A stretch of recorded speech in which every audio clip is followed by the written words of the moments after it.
Hi guys, and welcome back to Teaching with Miss T. I am Michelle, a third grade reading and writing bilingual teacher in Texas. And today I am back in my classroom or back at school, and I'm going to be continuing to finish up my classroom. So this is classroom setup day 4.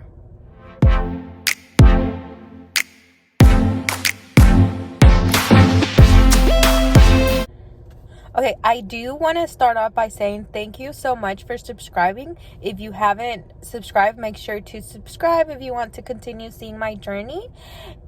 And I want to say thank you to everyone who's commenting. I love talking to you guys, so keep it up.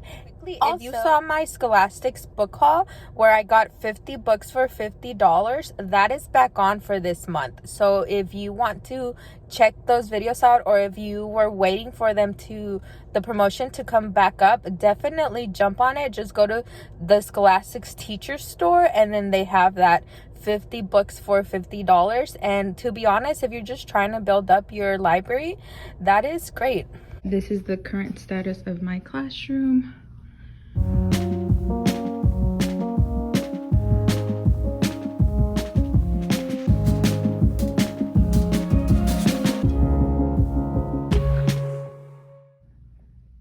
So after listening to all of your comments, I am going to end up putting border around the gold because I do have a bunch left over. So I'm just going to go ahead and do that. Put my letters. I actually remembered my letters. Cut off the globes, which I totally agree. It would probably bother me also in the end. Add a quote. And I did make new affirmations for my mirror, so I'm going to show you all of that. I will try to get to my library. I don't know. I did bring this big bin of different things that I bought, so I'll just show you. From last week, I ended up making things that I needed. These are going to go in my affirmation wall. These are more flags for my over there, my cabinet. I printed a picture of Sonia Sotomayor for my quote, but I'm gonna ask y'all about that later. And then I found these white bins from the Dollar Tree, and I was so happy for my library. And I did end up also finding the white ones that I wanted, the clear ones, so I bought some of those too. I don't know if I'm gonna use one or the other, or a combination of both. And then I just have a few more things that I have bought through the summer. Also, side note, I went to Walmart yesterday and I actually found Lysol and disinfecting wipes. How crazy is that? I haven't found these since March. I actually never found any. I just had to use some that I already had at home. But yay, so I'm glad I found those so I can disinfect my student boxes because I didn't get to do that last year. So yay.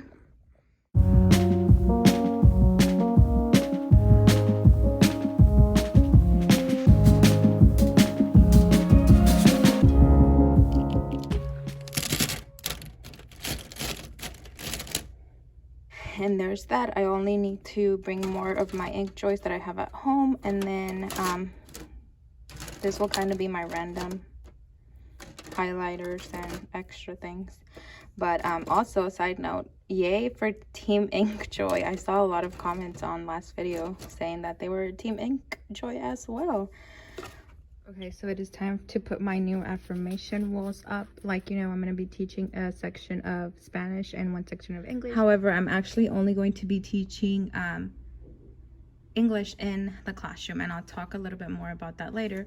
However, I still wanted to do both languages just in case my bilingual kids do end up coming to my classroom one day.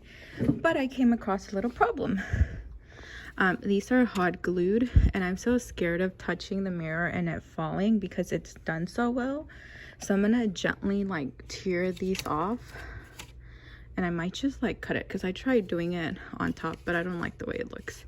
And then I'm just gonna use the Velcro dots and hope that they stay, because I have no idea where my hot glue gun is. So let's see if that works.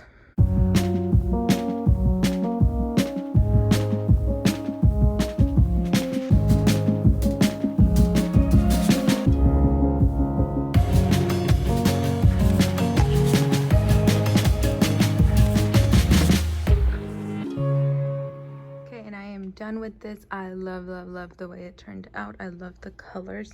I am missing 2 more.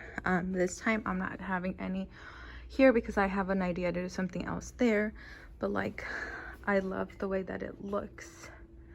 I love how it ties it all in together. So love.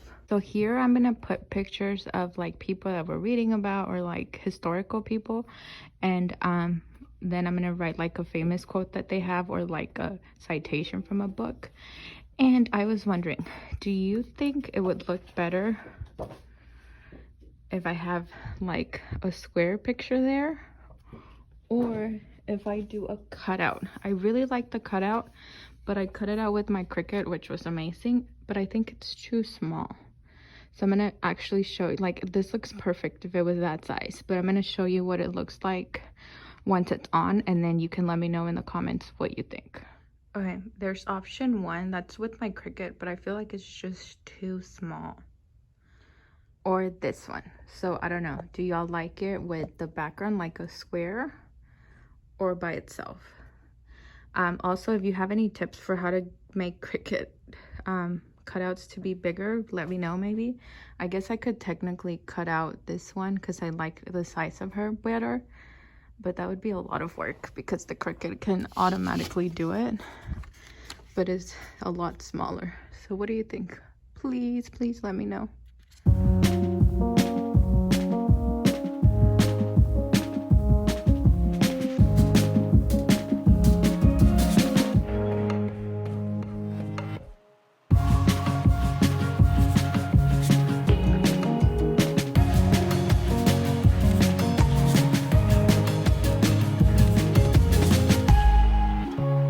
So I kind of wanted to give you a quick update on what next year's gonna look like for us. As you know, I am a 3rd grade teacher and I teach reading, writing, word study, and social studies to one of my classes. And we have like official classes now since the deadline of parents picking ended up being yesterday.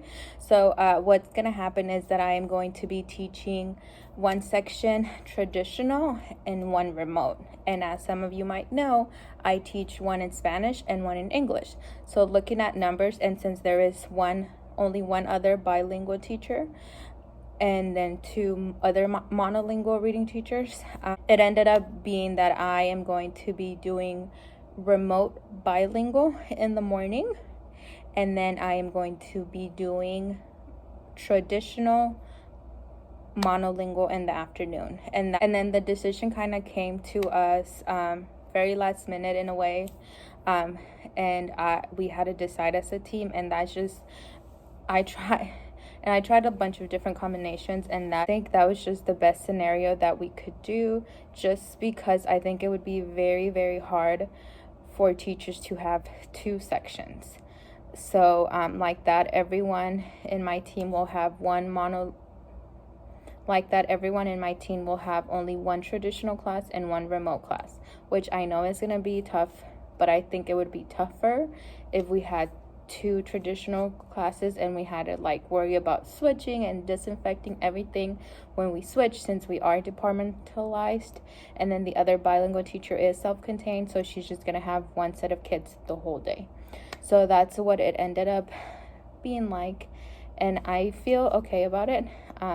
I feel like there was no right answer, and it was hard, but I think we did the best for the students. I really strongly believe that it is good that they won't necessarily be sharing things with another class, even though they were not, but there's only so much we can do to disinfect while they're switching, if that makes sense. So yeah, so therefore that is why in my objectives wall I just did the English names of the subjects, because I probably won't be showing this to my bilingual students. However, as you know, everything else in my classroom is in 2 languages, and I think I'm just gonna keep it that way because I'm still gonna be doing like anchor charts in Spanish, and I have the idea of my Google Classroom or whatever we're using, Canvas, taking a picture of all of this and using that as my background instead of looking for like cute bulletin boards in Google. So I'm just gonna take pictures of this and have it up so the kids can click on the anchor chart and make it zoom in or whatever. The only thing that I am not 100% sure about is if I want to keep both languages on my word wall, because if I only do one language, so if I only keep like the aqua teal ones, my students would have more space for that. However, these classes are only truly set for 9 weeks. So 9 weeks from now, I don't know if I'm gonna still only have one traditional and one remote, or if everyone's gonna decide to be traditional, or if my bilingual kids are gonna want to be traditional. I don't know. So I think I'm gonna leave it that way. I don't know. I might change it and then change it again in 9 weeks. I don't know. I still have to think on that one.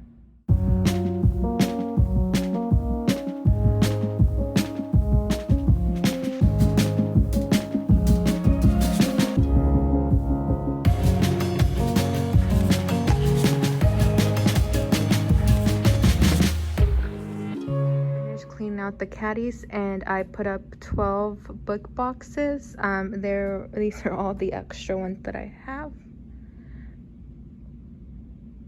Okay, so I currently have 12 students in my monolingual side, and like I mentioned, that's the only one that's gonna be in the classroom. So it is currently perfect. My numbers could change, but this is what it seems like it will stay right now, so that makes me very happy. I am debating whether I want them to keep their writing things in their backpack below their book box, or originally I was gonna put it down there. I feel like I don't want to use the caddies down there in case I do end up having more kids. So I don't know. What I do know is that my students left my clipboards a mess, and I have a class set of them, and this is the current status of my classroom. I just went ahead and finished up some of the things. I did end up cutting off the globes. I love the way that my affirmation station turned out. I put away some of my flexible seating in there, just so, like, my pillows and stuff, so I can end up putting it on top later. And I did not touch my classroom library. That's a project for a whole nother day. And yeah, that's basically it. Okay, so I'm actually home now. I spent a lot of time getting to know my coworkers and like just talking to them and like explaining where things were and stuff. So that's where I was for a big part of being in my classroom today. I'm obviously home now, and I'm just working on more professional development. So we are doing everything online, obviously, therefore I can do it from home or from school. So I just went ahead and came home, and I am finishing it up so I can actually finish it and not get distracted talking to people. But yeah, so that is pretty much it for today. Thank you so much for watching. Make sure to hit that subscribe if you haven't already, and give it a like if you enjoyed. And thanks so much for watching. I'll see you next time. Bye.